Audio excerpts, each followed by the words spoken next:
हे सुखदेव महामुनि, मैंने भगवान का एक दीनबंधु नाम सुना है। दीनबंधु भगवान की क्या कथा है, मुझे श्रवण करवाओ। तब सुखदेव जी ने परीक्षित को सुंदर सुदामा जी का प्रसंग सुनाया।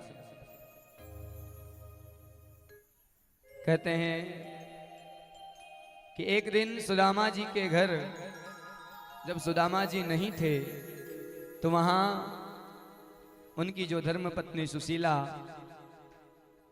द्वार पर एक संत भिक्षा के लिए आए। घर में कुछ नहीं था। सुशीला ने कहा, महात्मा जी क्षमा करें, हाथ जोड़ करके, हमारे घर कुछ नहीं है। संत ने कहा कि देवी, ये तो सुदामा का घर है ना? सुशीला ने कहा, हाँ सुदामा जी का घर है। आपको कैसे पता, और आप कैसे मेरे स्वामी को जानते हो? संत ने कहा कि मैं तो तुम्हारे स्वामी को जब से जानता हूं, जब से बचपन में उज्जैन नगरी में ठाकुर जी द्वारिकाधीश के साथ में तुम्हारे पतिदेव विद्या का अध्ययन करते थे। आज के समय में सुदामा जी का जब नाम आता है तो सभी के मन में एक ही बात आती है कि बड़े निर्धन थे। परंतु सुखदेव महामुनि की दृष्टि में सुदामा जी निर्धन नहीं थे। सुशीला को निर्धन कहा है। परीक्षित ने कहा सुखदेव जी को कि सुशीला को निर्धन क्यों कहा, और सुदामा जी को बहुत आदर के साथ पुकारा है सुखदेव जी ने। बड़े विद्वान आनंद प्रिय यह सुदामा जी हैं। सुखदेव जी की दृष्टि में जो कामनाएं करते हैं, हर समय कुछ न कुछ कामना मन में जो जिनके रहती है ना, ये हो जाए, ये आ जाए, ये कार्य हो जाए, ये जो कामनाएं जिसके हृदय में होती है, वो संतों के दृष्टि में और सुखदेव जी की दृष्टि में बड़ा निर्धन है। और जिसके जीवन में कोई कामना ना हो वो कभी दरिद्र नहीं हो सकता। वो जो भगवान का हरिगुण गान सदैव गाता हो और हृदय में किसी चीज का विकार ना हो, किसी चीज की कोई कामना ना हो, वो बड़ा धनी है सुखदेव की दृष्टि में। और सुदामा जी को किसी चीज की कामना नहीं थी जीवन में। जो मिल गया परमात्मा हरि शरणम, गोविंद की कृपा है। सब स्थिति परिस्थिति में जो प्रसन्न रहते थे, जो सुख में दुख में सदैव हर स्थिति में, ये हैं सुदामा जो बड़े ज्ञानी हैं। लेकिन सुशीला के मन में कुछ न कुछ कामना रहती थी। हे गोविंद, कुछ आ जाए, धन हो जाए, भोजन की व्यवस्था हो जाए, कामना करती थी। तो दरिद्रता का भाव बताया। कहते हैं कि सुदामा जी का प्रसंग जब श्रवण होता है तो जीवन में दरिद्रता का जो भाव होता है वो समाप्त होता है।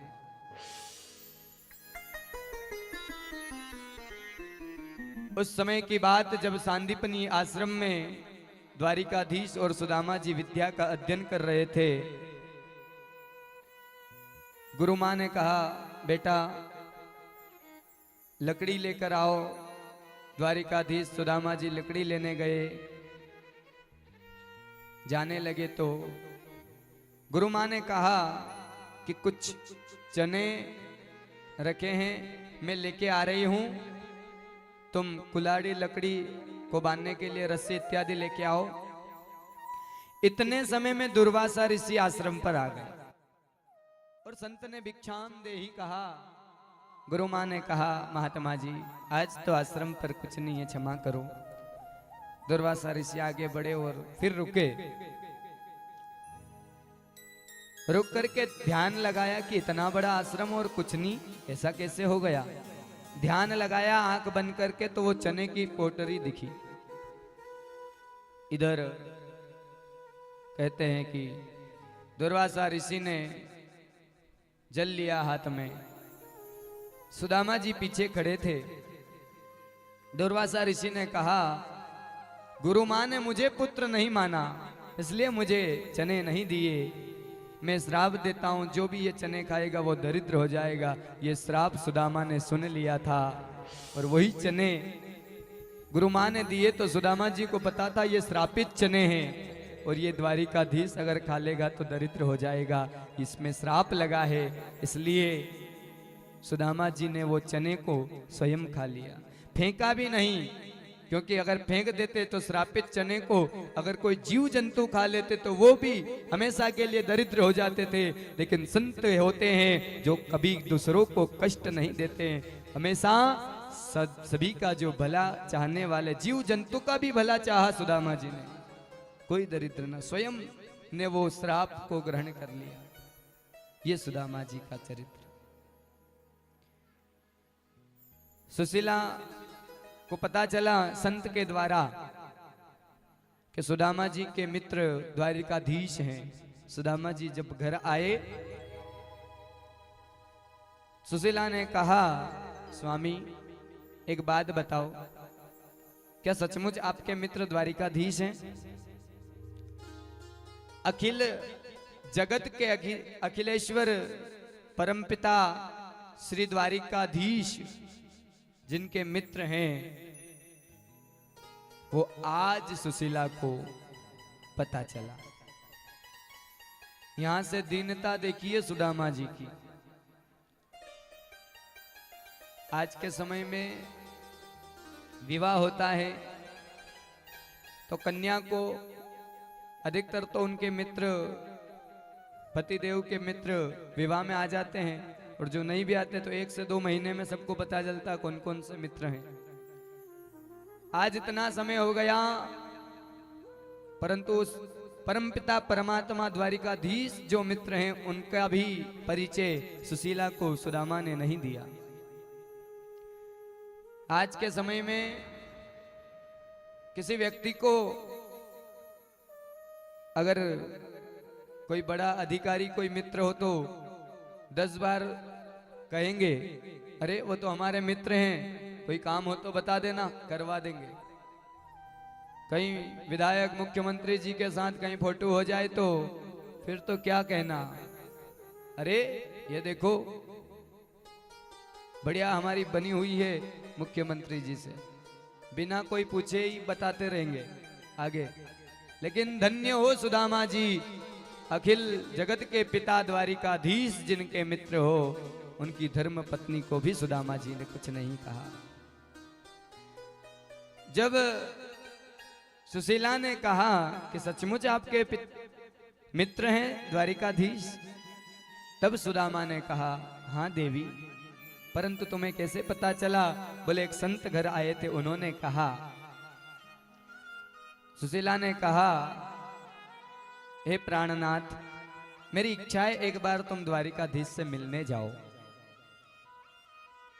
सुदामा जी के मन में आया कि अनेकों बार मुझे विचार आया कि मैं द्वारिकाधीश से मिलने जाऊं, परंतु देवी जी के कारण मैं नहीं जाता था, और आज अवसर हुआ है, देवी जी अगर बोल रही है तो सुदामा जी ने प्रसन्न हो गए और कहा, ठीक है देवी, अगर आप कह रहे हो ना, मैं द्वारिका जाऊंगा, परंतु खाली हाथ नहीं जाऊंगा।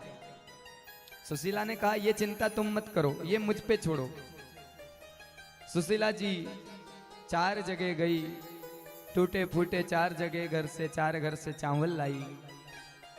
एक बहुत पुरानी जो हजारों जगह से फट रही थी ऐसी धोती ली, उस पे कहते हैं घड़ी करके उसके अंदर वो चावल को बांध करके सुदामा जी को दिया, और कहते हैं कि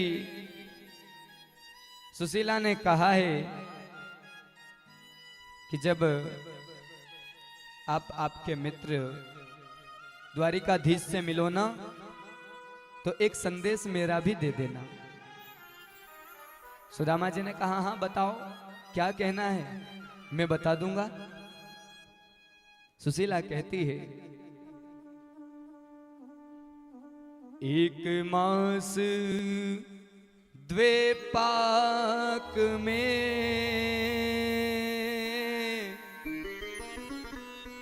दो एकादशी हो, सो प्रभु दीन दयाल ने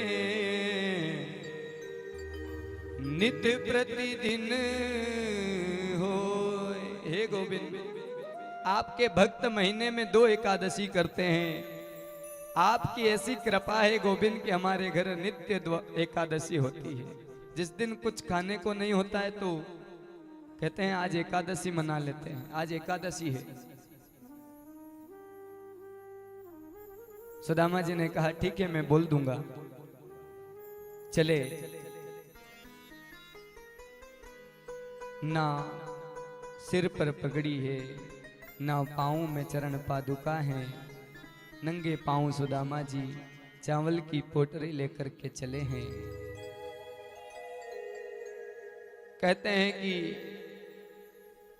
जब जंगल के रास्ते जा रहे थे, एक वृक्ष के नीचे छांव में सुदामा जी ने विचार किया थोड़ा विश्राम कर लूं। तो विश्राम जैसे ही करने लगे सुदामा जी, तो उन द्वारिका नाथ ने सुदामा जी को सोते सोते उठा करके और द्वारिका में सुला दिया।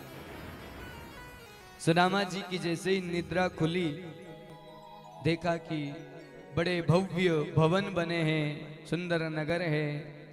खड़े हुए और पूछने लगे आस पड़ोस में, भैया हम कहाँ आ गए? बोले आपको कहाँ जाना? बोले हमें द्वारिका में जाना था, द्वारिका का रास्ता बताओ।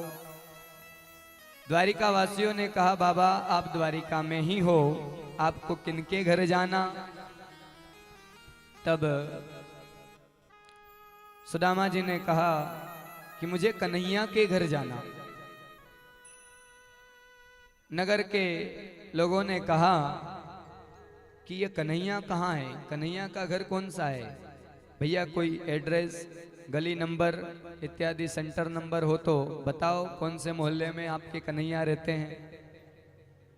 सुदामा जी ने कहा ये तो सब मुझे पता नहीं है, परंतु इतना मुझे पता है कि वो यहाँ के राजा हैं और कृष्ण उनका नाम है। जब पता चला तो कहने लगे कि अच्छा आप हमारे महाराज की बात कर रहे हो? उनका नाम ऐसे नहीं लेते, राजाधिराज महाराज श्री कृष्ण चंद्र महाराज कहते हैं। सुदामा जी कहते हैं हाँ हाँ उन्हीं के यहाँ हमें जाना है। नगर के लोगों ने कहा ये बड़े बड़े दिव्य महल जो दिख रहे हैं ना, ये सब उन्हीं के हैं, आप जाओ, हमारे स्वामी भक्त वत्सल हैं, आपकी भी सुनेंगे। सुदामा जी चले। कथा में तो आया है कि सुदामा जी सीधे भगवान के भवन में प्रवेश किया, परंतु कुछ संतों का भाव ये भी है कि द्वार पर सुदामा जी को रोका। कहते हैं कि सुदामा जी प्रसन्न होकर के रुक्मणी के भवन में प्रवेश करने लगे। द्वारपाल द्वार पर खड़े हैं। सुदामा जी ने जाकर कहा कि हमें द्वारिकाधीश से मिलना है। द्वारपालों ने सुदामा जी को ऊपर से नीचे तक देखा। ये अनेकों अनेक लोग जो सुदामा जी का उपहास करते हैं, द्वार सुदामा जी बना करके और द्वारपाल खड़े कर देते हैं, द्वार पर धक्के देते हैं, सुदामा जी गिरते हैं। ऐसा कुछ नहीं हुआ साहब। अरे वो द्वारिकाधीश परमपिता परमात्मा भक्त वत्सल हैं, भक्तों के चरणों में रहने वाले, उनके द्वारपाल कभी भक्तों पर ऐसा अन्याय नहीं करते हैं। द्वारपालों ने सुंदर प्रणाम करके विराजमान करवाया सुदामा जी को। हे संत जी, आप विराजमान हो। हम जाकर के हमारे राजा धीराज से कहते हैं और आपको बुलाते हैं। सुदामा जी को सुंदर आसन पर विराजमान करके और द्वारपाल भगवान के पास में गए और भगवान से कहने लगे, हे ठाकुर, इतना जीवन बीत गया, आपके द्वारपाल बने हुए, अनेकों अनेक याचक आपके यहाँ आए, अति निर्धन भी आया, अति धनवान भी आया, परंतु आज जो याचक याचना लेकर आया है, हे गोविंद, ऐसा हमने जीवन में कभी नहीं देखा। भगवान ने कहा, कौन आया? स्वरूप यहाँ पर संतों के द्वारा ठाकुर जी को द्वारपालों ने बताया है कि शीस पगा न जगा तन पे,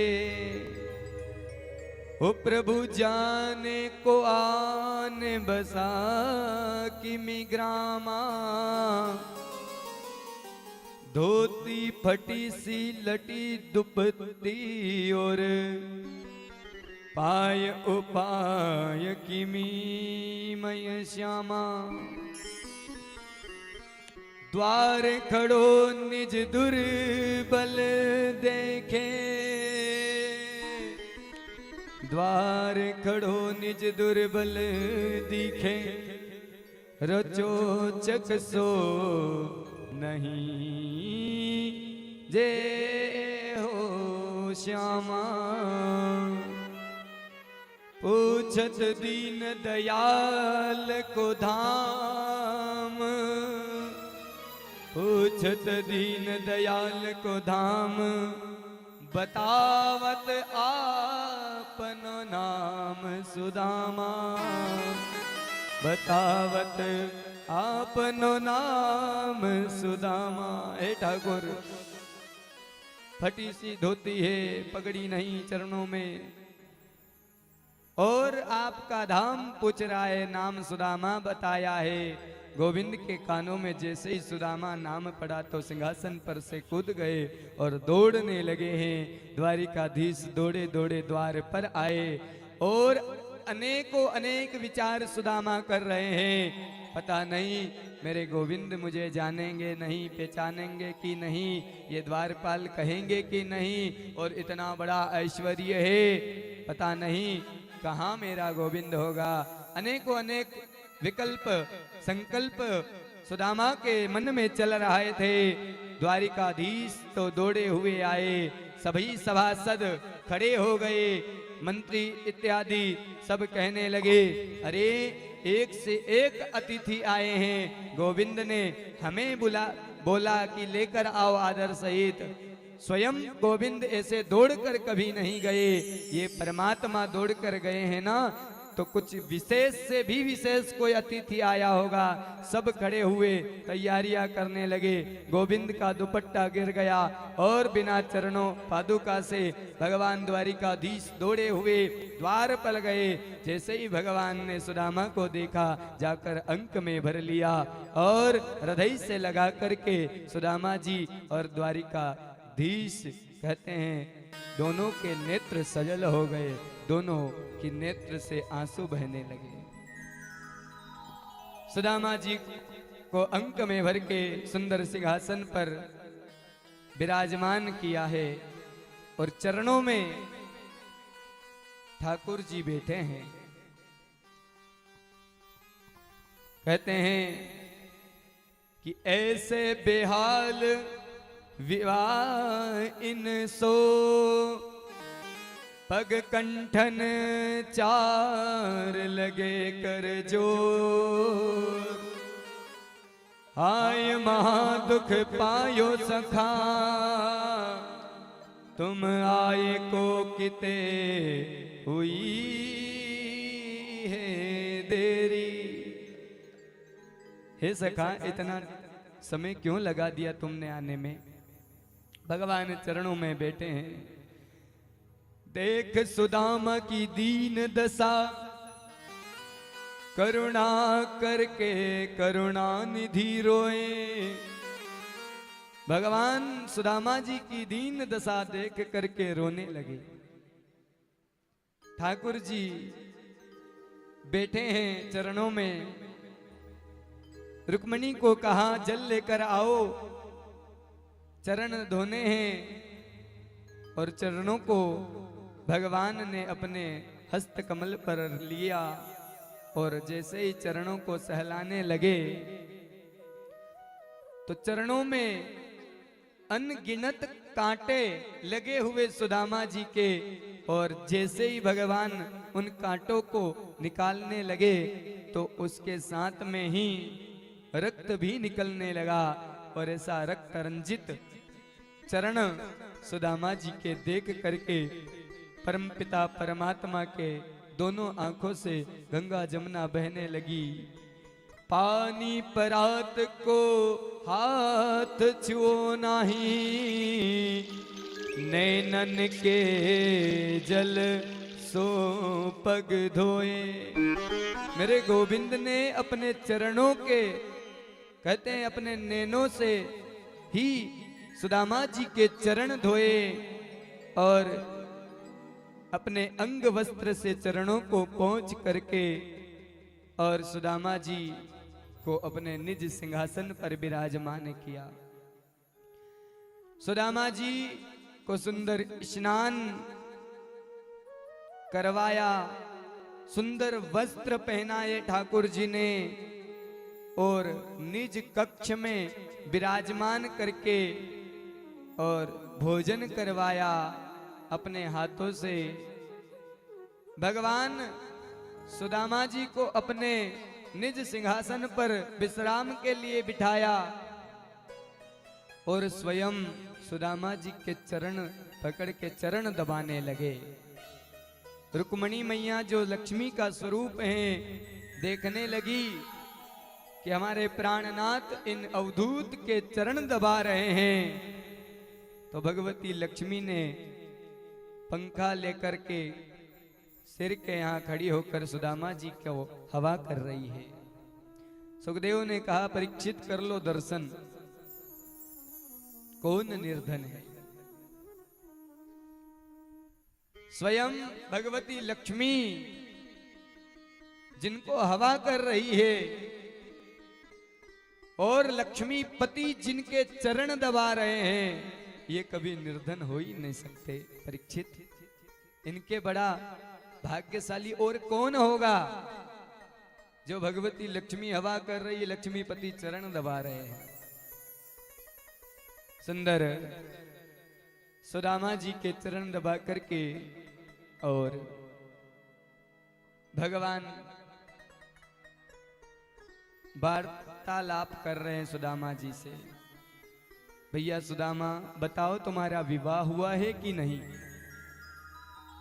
सुदामा जी ने कहा कि बात करने के लिए एक ही बात है, विवाह की। ठाकुर जी ने कहा कि बचपन में तुम बड़े वैरागी भाव की बात करते थे, बड़े संत महात्माओं की तरह बात करते थे, कहीं संत तो नहीं बन गए, इसलिए पूछ रहा हूं कि विवाह किया है कि संत हो? सुदामा जी ने कहा ठाकुर मेरा विवाह हो गया, सुशीला नाम तेरी भाभी का है और जैसा नाम है वैसे ही गुण है, बड़ी सुशीला है, बड़ी शीतल है और बड़ी गृहिणी है। ठाकुर जी ने कहा कि मित्र मुझे विवाह में बुलाया नहीं। सुदामा जी ने कहा अरे द्वारिकानाथ तुम्हें बुलाना क्या, बच्चों का खेल है, तुम इतने बड़े महात्मा इतने बड़े राजा हो। ठाकुर जी ने कहा कि मित्र तुम मेरे स्वभाव को भूल गए हो, तुम्हें पता नहीं मैं केवल भाव का भूखा हूँ, पत्रम पुष्पम फलम तोयम, मुझे जो भी आप दोगे उसमें ही मैं संतुष्ट होता हूँ, ये मेरा स्वभाव है।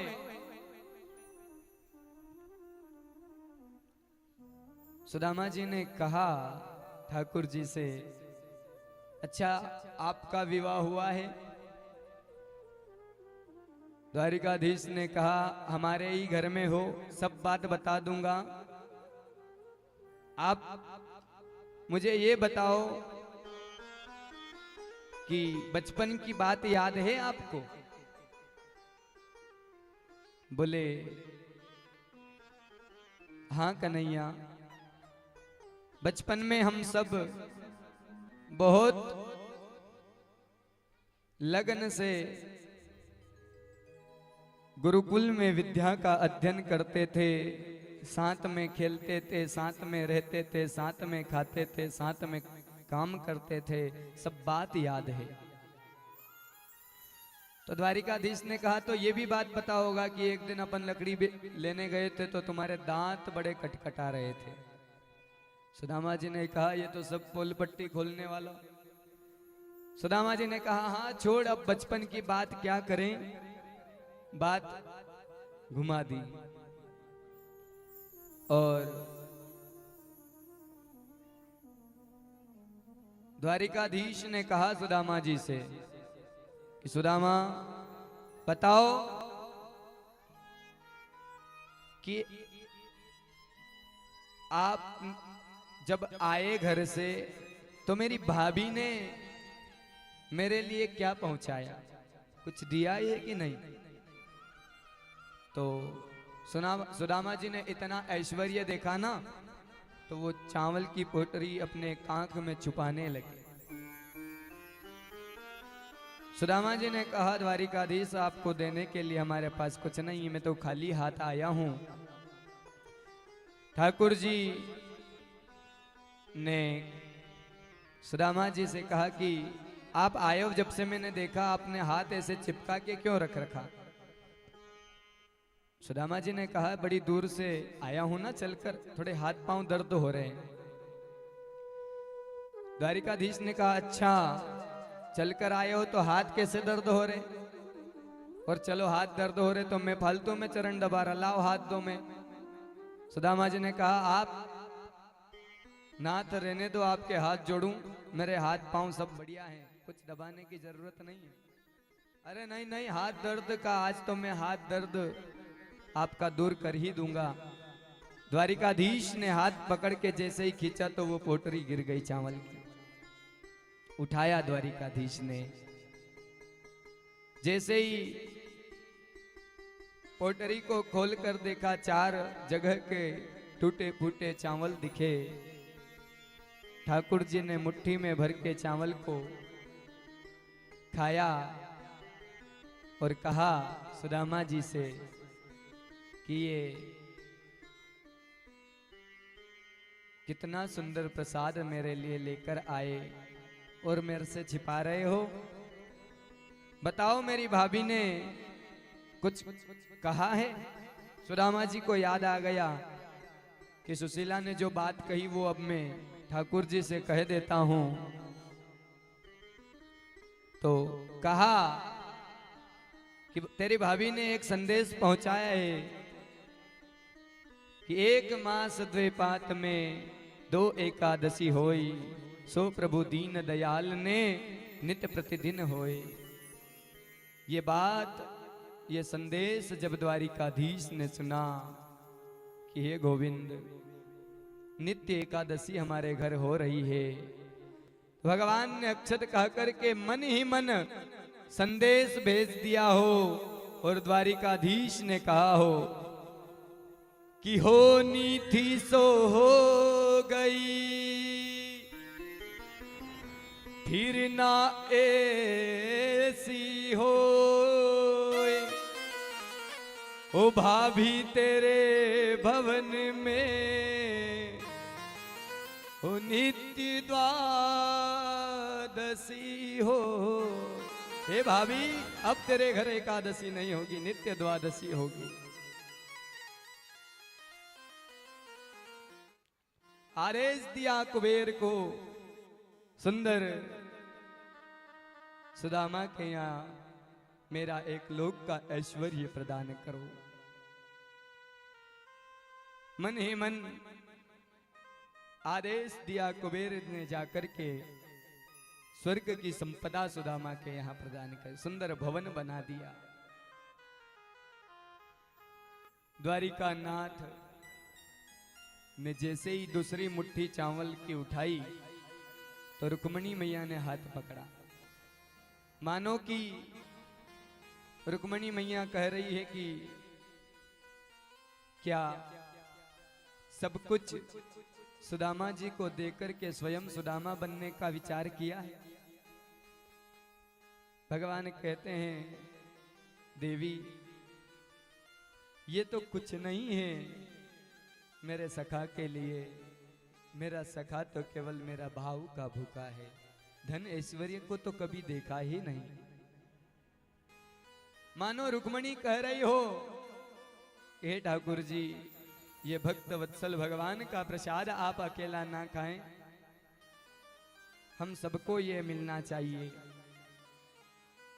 और मानो कि रुक्मणी ये भी कह रही हो मन ही मन कि हे द्वारिकाधीश कच्चे चावल है, खाओगे तो दिक्कत होगी, इसका भात बना करके प्रसाद में आपको पान करवा दूंगी। इस प्रकार से सुंदर सुदामा मिलन ठाकुर जी से हुआ। ठाकुर जी ने सभी को कहा, रानियों को, कि मेरे सखा से आशीर्वाद लो। एक एक करके रानी आने लगी, सुदामा जी से आशीर्वाद लेने लगी। सुदामा जी आशीर्वाद देते हैं, सौभाग्यवती भव, पुत्रवान भव। सुदामा जी ने कहा, कितनी रानी है? द्वारिकाधीश ने कहा, आप तो बस आशीर्वाद देते रहो। 1000, 2000, 3000 रानी हुई। सुदामा जी ने कहा, बताओ। द्वारिकाधीश ने कहा 16,108 रानी है। सुदामा जी ने कहा, इतनों को आशीर्वाद दूंगा तो मैं कब घर जाऊंगा? तेरी भाभी अकेली है, तू सबका पति है, तू ही मेरा आशीर्वाद ले ले तो सबको मिल जाएगा। द्वारिकाधीश ने प्रणाम किया और सुदामा जी ने आशीर्वाद दिया। सुदामा जी अब जाने लगे, कहते हैं कि अब मैं जाऊं, तेरी भाभी घर अकेली होगी। द्वारिकाधीश ने नहीं कहा कि रुको, ठीक है मित्र, आते रहना। जो वस्त्र पहनाए थे वह सुदामा जी जो पहन के आए थे पुनः वही वस्त्र पहनाए और राज के जो वस्त्र वहीं पर निकलवा करके ठाकुर जी ने सुदामा जी को विदा किया। सुदामा जी मन ही मन विचार कर रहे थे कि मेरे द्वारिकाधीश की बड़ी कृपा है कि मुझे वापस उसी रूप में पहुंचाया।